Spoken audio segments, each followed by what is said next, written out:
Hello friends, ಎಲ್ಲರಿಗೂ ನಮಸ್ಕಾರ. ಇವತ್ತು ಡೇ 8, ನಿನ್ನೆ 7ನೇ ದಿವಸ, ಇವತ್ತು 8ನೇ ದಿವಸ. ನಾನು ಮೊನ್ನೆ ವಿಡಿಯೋ ನಿಮ್ಗೆ ಹಾಕಿದ್ದೆ ಎಷ್ಟು ವೆಯ್ಟ್ ಇದೆ ಅಂತ ಹೇಳಿ, ಮೊನ್ನೆ 2ನೇ ದಿವಸ.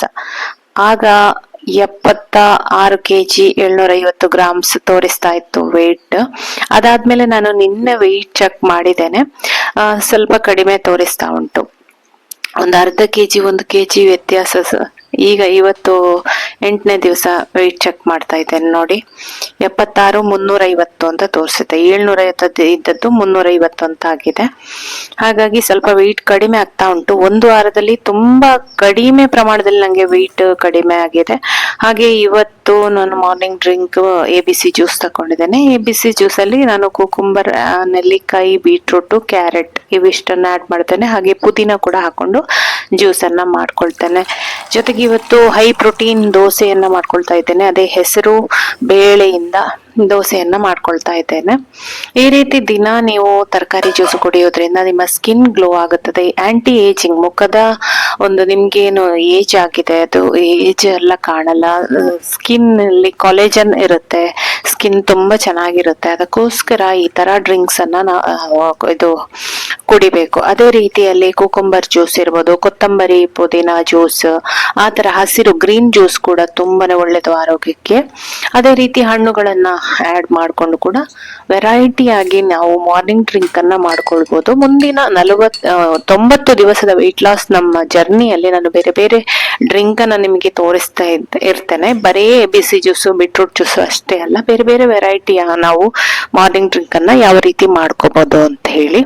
ಹಾಗೆ ಇವತ್ತು ತಲೆಗೆ ಸ್ವಲ್ಪ ಎಣ್ಣೆ ಹಾಕೊಂಡಿದ್ದೇನೆ, ತಲೆಗೆ ಸ್ನಾನ ಮಾಡ್ಬೇಕು ಅಂತ ಹೇಳಿ. ಹಾಗೆ ಮುಖ ಒಂಥರ ಕಾಣಿಸ್ತಾ ಇರಬಹುದು, ನೀವು ನೋಡ್ತಾ ಇರ್ಬೋದು. ಎಣ್ಣೆ ಹಾಕೊಂಡಿದ್ದೇನೆ. ಹಾಗೆ ಮಾರ್ನಿಂಗ್ ಎಣ್ಣೆ ಹಾಕಿ ಮಧ್ಯಾಹ್ನ ಅಷ್ಟೊತ್ತಾಗ ತಲೆಗೆ ಸ್ನಾನ ಮಾಡ್ಕೋಬೇಕು ಅಂತ ಹೇಳಿ ಅನ್ಕೊಂಡಿದ್ದೇನೆ. ಇಲ್ಲದಿದ್ರೆ ಯಾವಾಗ್ಲೂ ಮಾರ್ನಿಂಗ್ ವರ್ಕೌಟ್ ಆದ ತಕ್ಷಣ ಸ್ನಾನ ಮಾಡ್ತೇನೆ. ಎಣ್ಣೆ ಹಾಕಿದ ಕಾರಣ ಸ್ವಲ್ಪ ಎಣ್ಣೆ ಎಳ್ಕೊಳ್ಳಿ ಅಂತ ಹೇಳಿ ಅನ್ಕೊಂಡಿದ್ದೇನೆ.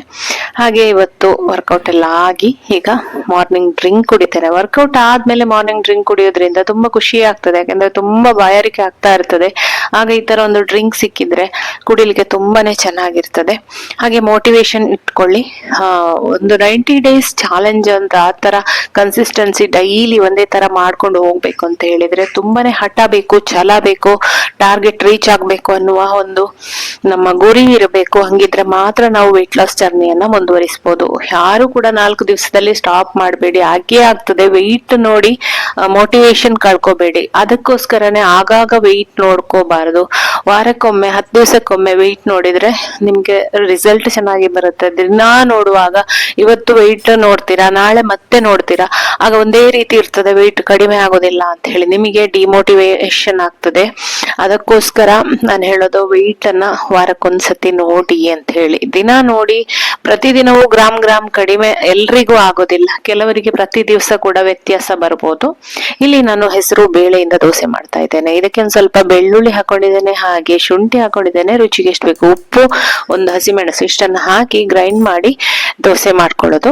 ಹಿಟ್ಟನ್ನ ಸ್ವಲ್ಪ ನೀರ್ ಮಾಡ್ಕೊಂಡು ಮಸಾಲೆ ದೋಸೆ ತರ ಕೂಡ ಮಾಡ್ಕೊಳ್ಬಹುದು. ಮಸಾಲೆ ದೋಸೆ ತರ ಕ್ರಿಸ್ಪಿಯಾಗಿ ತುಂಬಾನೇ ಚೆನ್ನಾಗಿ ಬರ್ತದೆ. ನಾನು ಸ್ವಲ್ಪ ಪ್ಲೇನ್ ದೋಸೆ ತರ ದಪ್ಪನೆ ಮಾಡ್ಕೊಳ್ಳೋದು ತುಂಬಾ ಇಷ್ಟ ಆಗುತ್ತೆ ನನ್ಗೆ. ಇದನ್ನ ಪುದೀನ ಚಟ್ನಿ ಜೊತೆ ತಿನ್ಲಿಕ್ಕೆ ತುಂಬಾನೇ ಇಷ್ಟ. ನಿಮ್ಗೆ ಯಾವ ರೀತಿ ತಿನ್ಬೇಕು ಆ ರೀತಿ ತಿನ್ಬೋದು, ಅಥವಾ ಸ್ವಲ್ಪ ಟೊಮೆಟೊ ಸಾಸ್ ಹಾಕೊಂಡ್ರು ಕೂಡ ಇದು ಕಾಂಬಿನೇಷನ್ ತುಂಬಾನೇ ಚೆನ್ನಾಗಿರ್ತದೆ.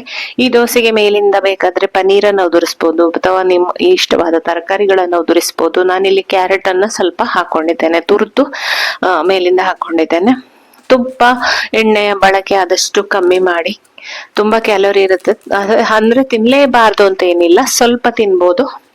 ಹಾಗೆ ಜಾಸ್ತಿ ತುಪ್ಪ ಮತ್ತೆ ಎಣ್ಣೆ ಬಳಕೆ ಬೇಡ. 1 ಚಮಚ 2 ಚಮಚ ದಿನಕ್ಕೆ ತಿನ್ಬೋದು, ಓಕೆ. ಅದಕ್ಕಿಂತ ಜಾಸ್ತಿ ಆದ ತಕ್ಷಣ ಕ್ಯಾಲೋರೀಸ್ ಅದು ತುಂಬಾ ಇದೆ ಅದರಲ್ಲಿ. ಹಾಗಾಗಿ ಅದನ್ನ ಬರ್ನ್ ಮಾಡ್ಬೇಕಾದ್ರೆ ನಾವು ಅಷ್ಟನ್ನೇ ಕಷ್ಟ ಪಡ್ಬೇಕಾಗ್ತದೆ. ಇಷ್ಟು ಕಷ್ಟಪಟ್ಟು ವರ್ಕೌಟ್ ಮಾಡಿ ಎಲ್ಲ ಮಾಡುವಾಗ ನಾವು ಆರಾಮ್ಸೆ ತಿಂದು ಬಿಟ್ರೆ ನಾವು ಮಾಡುವಂತಹ ಶ್ರಮ ಎಲ್ಲವೂ ವ್ಯರ್ಥ ಆಗ್ಬಿಡ್ತದೆ. ಹಾಗೆ ಯೋಚನೆ ಮಾಡಿಕೊಂಡು ಎಷ್ಟು ತಿಂದೆ ಅನ್ನೋದನ್ನ ಒಂದು ಯೋಚನೆ ಮಾಡಿ ತಿನ್ನಿ. ಗೊತ್ತಿಲ್ಲದೆ ತಿಂದು ಮತ್ತೆ ಪಶ್ಚಾತ್ತಾಪ, ಅಯ್ಯೋ ನನ್ನ ಡಯಟ್ ಎಲ್ಲ ಹೋಯ್ತು ಅಂತ ಹೇಳಿ ಅನ್ಕೋಬಾರ್ದು. ಅದಕ್ಕೋಸ್ಕರ ಜಾಗ್ರತೆಯಲ್ಲಿ ಎಣ್ಣೆಯನ್ನ ಕಡಿಮೆ, ಹಾಗೆ ಡೀಪ್ ಫ್ರೈಡ್ ಅನ್ನ ಕಂಪ್ಲೀಟ್ ಆಗಿ ಬಿಟ್ಬಿಡಿ. ಹಾಗೆ ಪ್ಯಾಕ್ಡ್ ಫುಡ್ ಅಂತ ಹೇಳ್ತಲ್ಲ, ಪ್ಯಾಕೇಜ್ ಅಂದ್ರೆ ಬೇಕರಿಯಲ್ಲಿ ಸಿಗುವಂತದ್ದು, ಪ್ಯಾಕ್ ಆಗಿರುವಂತದ್ದು, ಹುರಿದದ್ದು, ಆ ತರದ್ದನ್ನೆಲ್ಲ ಕಟ್ ಡೌನ್ ಮಾಡ್ಬೇಕು. ಅದನ್ನ ತಿನ್ಬಾರ್ದು. ಯಾಕಂದ್ರೆ ಅದು ತಿಂದ ಅದ್ರಲ್ಲಿ ಯಾವ ಎಣ್ಣೆಯಿಂದ ಮಾಡಿರ್ತಾರೆ ಗೊತ್ತಿರೋದಿಲ್ಲ. ಅದ್ರಲ್ಲಿ ಎಣ್ಣೆ ತುಂಬಾನೇ ಇರ್ತದೆ. ಚಿಪ್ಸ್ಗಳು ಅಂತದನ್ನೆಲ್ಲ ಕಂಪ್ಲೀಟ್ ಆಗಿ ಬಿಡ್ಬೇಕು ವೆಯ್ಟ್ ಲಾಸ್ ಜರ್ನಿಯಲ್ಲಿ. ಯಾವಾಗಾದ್ರೂ ಒಂದು ಸಲ, ಅಂದ್ರೆ ಈಗ ನೀವು 3 ತಿಂಗಳ ಜರ್ನಿ ಎಲ್ಲ ಮಾಡ್ತಿದ್ರೆ ತಿಂಗಳಿಗೆ ಒಂದ್ಸಲ ಏನಾದ್ರೂ ನೀವು ಚಿಪ್ಸ್ ಅನ್ನ ಅದು ಕೂಡ ಕಡಿಮೆ ಕ್ವಾಂಟಿಟಿಯಲ್ಲಿ 1-2-4 ಚಿಪ್ಸ್ ಅನ್ನ ತಿನ್ಬೋದು. ಯಾಕೆಂದ್ರೆ ಇದನ್ನ ಬ್ರೀಫ್ ಆಗಿ ಇಲ್ಲಿ ನಾನು ಹೇಳ್ತಾ ಇದ್ದೇನೆ. ಯಾಕೆ ಅಂತ ಹೇಳಿದ್ರೆ ವೆಯ್ಟ್ ಲಾಸ್ ಜರ್ನಿಯಲ್ಲಿ ಪ್ರತಿಯೊಂದು ವಿಷಯ ಕೂಡ ನಾವು ತಿಳ್ಕೊಳ್ಬೇಕಾಗ್ತದೆ. ಹಾಗೆ ಮಾಡ್ಬೋದಾ, ಹೀಗೆ ಮಾಡ್ಬೋದಾ, ಇದು ತಪ್ಪಾಗ್ತದೆ, ಇಲ್ಲಿ ಹೆಚ್ಚಾಗ್ತದೆ ತಿಂದದ್ದು ಅಂತ ಹೇಳಿ. ತುಪ್ಪ ಹಾಕ್ಲಿಕ್ಕೆ ನೋಡಿ, ನಾನು ಇಲ್ಲಿ ತುಪ್ಪ ಹಾಕ್ತಾ ಇದ್ದೇನೆ, ನಂಗೆ ಇದು ಹೆಚ್ಚಾಯ್ತಾ ಅಂತ ಹೇಳಿ ಅನ್ನಿಸ್ತದೆ. ಅದಕ್ಕೆ ಅಷ್ಟನ್ನ ಮತ್ತೆ ತೆಗೆದು ಇಟ್ಟೆ. ಇದು ಜಾಸ್ತಿ ಆಯ್ತು ಅಂತ ಅನ್ನಿಸ್ತು ನಂಗೆ. ಮತ್ತೆ ಆಮೇಲೆ ಅದನ್ನ ಸ್ಪ್ರೆಡ್ ಮಾಡ್ಕೊಂಡೆ. ಹಾಗೆ ತುಪ್ಪ ಎಣ್ಣೆ ಎಲ್ಲ ಹಾಕ್ಬೇಕಾದ್ರೆ ತುಂಬಾ ಕಾನ್ಶಿಯಸ್ ಆಗಿರ್ಬೇಕಾಗ್ತದೆ. ಅಳತೆ ಮಾಡ್ಕೊಂಡು ಹಾಕಿದ್ರೆ ತುಂಬಾನೇ ಒಳ್ಳೇದು. ಸ್ಪೂನ್ ಅಲ್ಲಿ 1 ಸ್ಪೂನು 2 ಸ್ಪೂನ್ ಆ ತರನೇ ಹಾಕಿ ಅಡಿಗೆ ಮಾಡೋದ್ರಿಂದ ಅದರನ್ನ ಕ್ಯಾಲೋರೀಸ್ ಅನ್ನ ಕಡಿಮೆ ಕ್ಯಾಲೋರೀಸ್ ಅನ್ನ ನಾವು ಪಡ್ಕೊಳ್ಬಹುದು. ಇಲ್ಲಾಂದ್ರೆ ಒಟ್ಟು ಕುಪ್ಪಿ ಕುತ್ತ ಮಾಡಿ ಎಣ್ಣೆ ಹಾಕಿತ್ತು ಅಂತ ಹೇಳಿದ್ರೆ ತುಂಬಾ ಎಣ್ಣೆ ಬಿದ್ದು ಬಿಡ್ತದೆ. ಹಾಗೆ ಪ್ರತಿಯೊಂದು ವಿಷಯ ಕೂಡ ಡಯಟ್ ಅಲ್ಲಿ ನಾವು ನೆನಪಿಟ್ಕೊಳ್ಬೇಕು. ಇಷ್ಟು ಕಷ್ಟಪಟ್ರೆ ಮಾತ್ರ ನಮಗೆ ಒಳ್ಳೆ ರಿಸಲ್ಟ್ ಬರ್ತದೆ, ನಾವು ಅಂದುಕೊಂಡ ಹಾಗೆ ವೆಯ್ಟ್ ಲಾಸ್ ಆಗ್ತದೆ. ಹಾಗೆ ಇನ್ನೊಂದು ವಿಷಯ ಅಂತ ಹೇಳಿದ್ರೆ ಸಕ್ಕರೆ, ಅದನ್ನ ಕಂಪ್ಲೀಟ್ ಆಗಿ ಬಿಡ್ಬೇಕು. ಸಕ್ಕರೆ ಅಂತ ಹೇಳಿ ಬೆಲ್ಲ ಸರಿ ತಿನ್ನೋದಲ್ಲ, ಸಕ್ಕರೆ ಬೆಲ್ಲ ಎಲ್ಲವನ್ನ ಕಂಪ್ಲೀಟ್ ಆಗಿ ಕಟ್ ಡೌನ್ ಮಾಡ್ಬೇಕು. ಹಂಗೆ ಮಾಡಿತು ಅಂತಾದ್ರೆ ಮಾತ್ರ ವೆಯ್ಟ್ ಲಾಸ್ ಸುಲಭ ಆಗ್ತದೆ. ಎಲ್ಲಿ ಕೂಡ ಸಕ್ಕರೆ ದೋಸೆಗೆ, ನಾನಿಗೂ ಇತ್ತು ರೂಢಿ, ಸಕ್ಕರೆ ದೋಸೆ ಅಂತ ಹೇಳಿದ ಕೂಡಲೇ ದೋಸೆ ಕಾಯಿ ಬೆಲ್ಲ, ನೀರ್ ದೋಸೆಗೆ ಕಾಯಿ ಬೆಲ್ಲ ಅಂತ ಹೇಳಿ ಬೆಲ್ಲ ತಿಂತಾ ಇದ್ದೆ. ಈಗ ಕಂಪ್ಲೀಟ್ ಆಗಿ ಬೆಲ್ಲವನ್ನ ಬಿಟ್ಟಿದ್ದೇನೆ ನಾನು. ಸಕ್ಕರೆ ಚಹಾ ಕುಡಿತಿದ್ದೆ, ಸಕ್ಕರೆ ಬೆಲ್ಲ ಹಾಕಿ ಚಹಾ ಕುಡಿತಿದ್ದೆ, ಆದ್ರೆ ಈಗ ಸಕ್ಕರೆಯನ್ನ ಕಂಪ್ಲೀಟ್ ಆಗಿ ಸ್ಟಾಪ್ ಮಾಡಿದ್ದೇನೆ. ತುಂಬಾ ಕಷ್ಟ ಆಗ್ತದೆ ನಂಗೆ ಕೂಡ ಬೆಲ್ಲ ಹಾಕಿ ಚಹಾ ಕುಡಿಬೇಕು ಅಥವಾ ಬೆಲ್ಲ ಹಾಕಿ ದೋಸೆ ತಿನ್ಬೇಕು ಅಂತೆಲ್ಲ ಆಗ್ತದೆ. ಬಟ್ ನನ್ನ ಟಾರ್ಗೆಟ್ ಅನ್ನ, ನನ್ನ ಗುರಿಯನ್ನ ನೆನಪಿಟ್ಕೊಳ್ತಾ ಇದ್ದೇನೆ. ಆ ಗುರಿಯನ್ನ ರೀಚ್ ಆಗ್ಬೇಕಾದ್ರೆ ನಾನು ಸದ್ಯದ ಮಟ್ಟಿಗೆ ಎಲ್ಲವನ್ನ ಕೂಡ ಬಿಡಬೇಕಾಗ್ತದೆ. ಸ್ವೀಟ್, ಯಾವುದೇ ಸ್ವೀಟ್ಸ್ ಆದ್ರೂ ಕೂಡ ಅದನ್ನ ಕಂಪ್ಲೀಟ್ ಆಗಿ ಬಿಡಿ. ಮನೆಗೆ ತರುವುದನ್ನೇ ಆದಷ್ಟು ಕಮ್ಮಿ ಮಾಡಿ. ಹಾಗೆ ಮನೆಯವರೆಲ್ಲ ತಿಂತಾರೆ, ನಿಮ್ಗೆ ತಿನ್ಬೇಕು ಅಂತ ಹೇಳಿ ಆಗ್ತದೆ. ಆ ಟೈಮಲ್ಲಿ ನೀವು, ಅವರು ಸ್ವೀಟ್ಸ್ ತಿಂತಾರೆ ಅಂದ್ರೆ ನೀವು ಆಪಲ್ ಅನ್ನ ಒಂದು ಕಟ್ ಮಾಡಿ ಆಪಲ್ ಒಂದು ತಿನ್ನಿ, ಅಥವಾ ಒಂದು ತುಂಡು ಖರ್ಜೂರ ತಿನ್ನಿ. ಇದರಿಂದ ಆಲ್ಟರ್ನೇಟ್ ನಿಮಗೊಂದು ಸ್ವೀಟ್ ತಿನ್ಬೇಕು ಅಂತ ಹೇಳುವ ನಿಮ್ಮ ಒಂದು ಕ್ರೇವಿಂಗ್ಸ್ ಕಂಪ್ಲೀಟ್ ಆಗ್ತದೆ. ಅದಕ್ಕೋಸ್ಕರ ಇಲ್ಲಿ ನಾನು ಟೀ ಮಾಡ್ಕೊಂಡಿದ್ದೇನೆ. ಹಾಗೆ ದೋಸೆ, ಇಲ್ಲಿ 2 ದೋಸೆಗಳನ್ನ ತಗೊಂಡಿದ್ದೇನೆ ಮಾರ್ನಿಂಗ್ ಬ್ರೇಕ್ಫಾಸ್ಟ್ಗೆ. ಒಂದು ಹಲೋ ಫ್ರೆಂಡ್ಸ್, ಇವತ್ತು ಡೇ 8ನೇ ದಿನ. 1 ವಾರ ಆಯಿತು 90 ಡೇಸ್ ಚಾಲೆಂಜಿದ್ದು ಏನು ಮಾಡ್ತಾ ಇದ್ದೇವೆ, ಅದರದ್ದು 1 ವಾರ ಕಳೆದೋಯ್ತು. ಇವತ್ತು ಪುನಃ 8ನೇ ದಿವಸ ನಡೀತಾ ಇದೆ. ಇವತ್ತು ಈಗ ನಾನು ಬೆಳಿಗ್ಗೆ ವರ್ಕೌಟ್ ಎಲ್ಲ ಮಾಡಿದೆ, ಅದೆಲ್ಲ ಆಗಿ ಸ್ನಾನ ಎಲ್ಲ ಆಗಿ ಫ್ರೆಶ್ ಅಪ್ ಆಗಿ ತಿಂಡಿ ಎಲ್ಲ ಆದಮೇಲೆ ನಂತರ ಮಧ್ಯಾಹ್ನ ಆಗುವಷ್ಟೊತ್ತಿಗೆ ನಾನು ವಿಡಿಯೋ ಎಡಿಟ್ ಎಲ್ಲ ಮಾಡಿದೆ. ಮತ್ತು ನಾನು ತಿಂಡಿ ತಿನ್ನಬೇಕಾದ್ರೆ ಸುಮಾರು, ಇವತ್ತಂದರೆ ವರ್ಕೌಟ್ ಆಗಿ ತಿಂಡಿ ಮಾಡಿ ನಾನು ತಿನ್ನಬೇಕಾದ್ರೆ ಸ್ವಲ್ಪ ಲೇಟ್ ಆಯಿತು. ಈಗ ಮಧ್ಯಾಹ್ನದ ಊಟದ ಪ್ರಿಪರೇಷನ್ ಅಂತೇಳಿ ಊಟಕ್ಕೆ ಪ್ರಿಪರೇಷನ್ ತುಂಬ ಏನು ಮಾಡ್ತಾ ಇಲ್ಲ ನಾನು. ನಿನ್ನೆ ಏನು ಮಾಡಿದ್ದೆ ಅಲ್ಲ, ಅದೇ ಸ್ವಲ್ಪ ಮಿಕ್ಕಿತ್ತು, ಅದನ್ನೇ ಉಪಯೋಗಿಸ್ತೇನೆ. ಸಾರು, ಹುರುಳಿಕಾಳಿನ ಸಾರಿತ್ತು, ಹಾಗೆ ಹುರುಳಿಕಾಳು ಬೇಯಿಸಿತ್ತಿತ್ತಲ್ಲ ಅದನ್ನು ಪಲ್ಯ ಮಾಡಿದೆ, ಹುರುಳಿಕಾಳು ಪಲ್ಯ, ಜೊತೆಗೆ ಅನ್ನ, ತರಕಾರಿ, ಸಲಾಡ್, ಇವಿಷ್ಟನ್ನು ರೆಡಿ ಮಾಡ್ತಾ ಇದ್ದೇನೆ. ಹೇಗೆ ಇದೆ ಅಂತ ಹೇಳಿ ನೋಡುವ ಲಂಚ್ ಪ್ಲೇಟ್. ಹಾಗೆ ನಿಮಗೆ ನಾನ್ ವೆಜಿಟೇರಿಯನ್ ಆಗಿದ್ದರೆ ನೀವು ಚಿಕನ್ ಗ್ರೇವಿ ಆಗಿರ್ಬೋದು ಅಥವಾ ಎಗ್ ಆ ಥರ ಎಲ್ಲ ತಗೊಳ್ಬೋದು. ಪ್ರೋಟೀನನ್ನು, ಎಗ್ ಸುಲಭವಾಗಿ ನಿಮಗೆ ಪ್ರೋಟೀನ್ ಸೋರ್ಸು, ಅದನ್ನು ತಗೊಳ್ಬೋದು. ಕೆಲವರಿಗೆ ಎಗ್ ತಿಂದರೂ ಗ್ಯಾಸ್ಟ್ರಿಕ್ ಆಗೋದು, ಆ್ಯಸಿಡಿಟಿ ಆಗೋದು ಆಗುತ್ತೆ. ಆ ಟೈಮಲ್ಲಿ ನೀವು ಅದನ್ನು ಇಗ್ನೋರ್ ಮಾಡಿ ಪನ್ನೀರ್ ತಗೊಳ್ಬೋದು. ನಿಮಗೆ ಯಾವುದು ಸೂಟ್ ಆಗ್ತದೆ ಅದನ್ನು ತಿನ್ಬೋದು. ಬೇಳೆಕಾಳುಗಳು ಕೂಡ ಕೆಲವರಿಗೆ ಗ್ಯಾಸ್ಟ್ರಿಕ್ ಆಗ್ತದೆ. ಆಗ ನಿಮಗೆ ಆಲ್ಟರ್ನೇಟ್ ಏನಾಗ್ತದೆ ಅದನ್ನು ತಿನ್ಬೋದು. ಮತ್ತು ಕೆಲವರಿಗೆ ಗ್ಯಾಸ್ಟ್ರಿಕ್ಕು ಆ ಥರ ನಾವು ತಿನ್ನುವ ಆಹಾರಗಳಲ್ಲಿ ಆಯಿತು ಅಂತ ಹೇಳಿದರೆ ಅದಕ್ಕೆ ಕಾರಣ ನೀವು ನೀರು ಕುಡಿಯೋದು ಕಮ್ಮಿ ಆಗ್ತದೆ.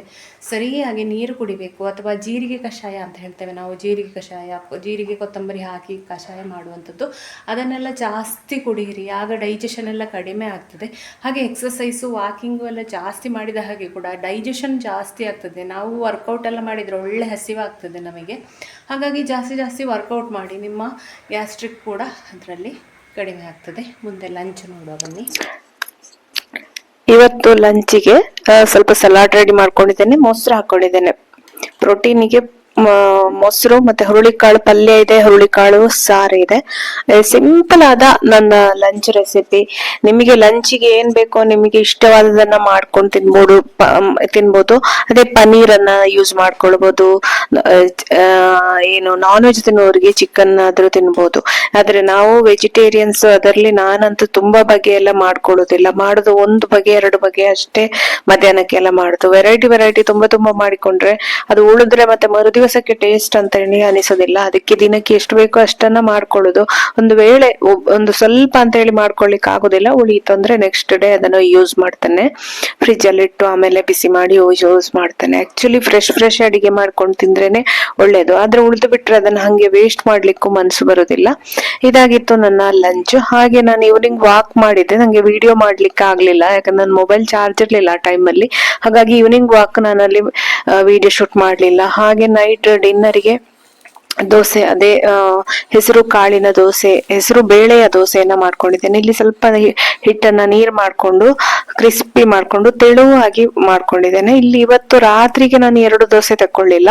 ಸ್ವಲ್ಪ ಹುರುಳಿಕಾಳಿನ ಪಲ್ಯ ಮಿಕ್ಕಿತ್ತಲ್ವಾ, ಅದನ್ನೇ ಪಲ್ಯ ಹಾಗೆ ಪುದೀನ ಚಟ್ನಿ ಹಾಗೆ ಒಂದು ಸೂಪರ್ ಆಗಿ ಕ್ರಿಸ್ಪಿಯಾಗಿ ಒಂದು ದೋಸೆಯನ್ನ ತಗೊಂಡೆ. ತುಂಬಾ ಚೆನ್ನಾಗಿ ಬಂದಿತ್ತು ಕ್ರಿಸ್ಪಿಯಾಗಿ.